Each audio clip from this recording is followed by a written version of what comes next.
My name is Allison. I am an off-grid homeschooling mom of 11, and I'm going to share with you my chore system. Make sure you stick around to the end because I'm going to share two of the games that we like to play to get the chores done faster. Okay, this is our chore corner. Each child has their own dry erase pocket sleeve so that we can easily remove and replace their chore charts as needed. We'll change things up once in a while.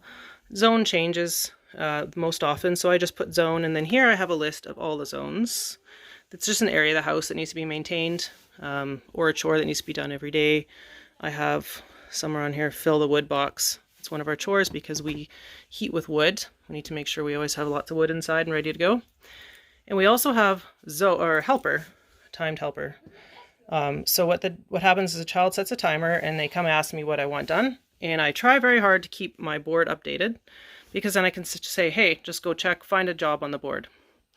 And they'll say, oh, okay, what do I want to do? Okay, I'll put the laundry away. And when the timer goes off, they are done that chore.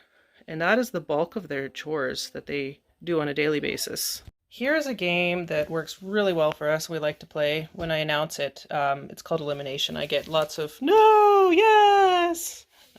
Some people love it. Some people hate it because they actually have to work hard. But what happens is I just make a list of chores for however many children there are participating, and I usually set the timer for 15 minutes. And I check out the areas before, make sure I know what they look like, and then set the timer for 15 minutes. And at the end of 15 minutes, everyone stops, and I go around. If they had a good attitude and their area looks really clean, they did a good job, then they will be eliminated from the game.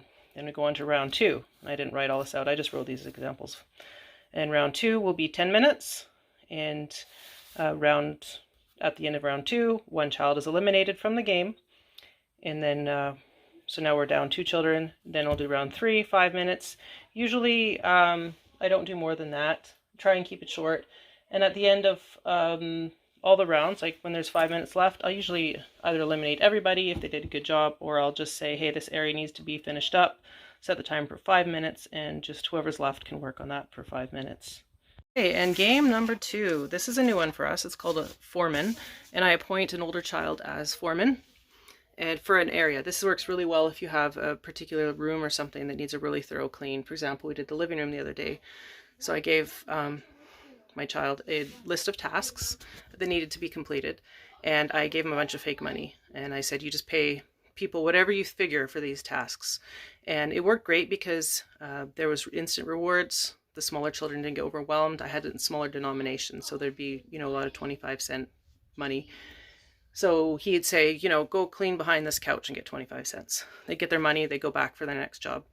And at the end of it, they could come to me and trade their money in either for real money, which is nice to keep on hand. I'm not very good at it, but either real money, or I could owe them money. We have a running account type thing, so I can pay them for chores and stuff. Or they can trade it in for some kind of treat, trail mix, or whatever it be. This is our system. We've been developing it I've tried different things over the years. This works really well for us. Any system like this is going to need consistency and follow through to work. But for us, this works great. I hope you get a chance to try it. Okay, one other thing I want to mention is I know people will be looking like, oh, I can't believe you make your kids at work that much. Or maybe a lot of you have similar times that children work. Keep in mind, we're at home all the time. Not all the time. We have, karate and things we go to. But we do not go off to school in the morning. We stay home, get our schoolwork done in the morning. Then they have a good break after lunch, and then they have their chore time, and then they have a bit of playtime before supper. So it works well for us. If you were sending your children to school, you'd probably have to pare that down quite a bit. And I can't imagine having a child come home at 3 o'clock, 3:30, have their snack, and then have to do all these chores on top of it when they've been sitting at their desk all day and just want to run around. So that's just something to keep in mind. This works for us and our family. It's going to look different in every family. If you found that video helpful, please do press the like button and subscribe to see how we do off-grid large family living.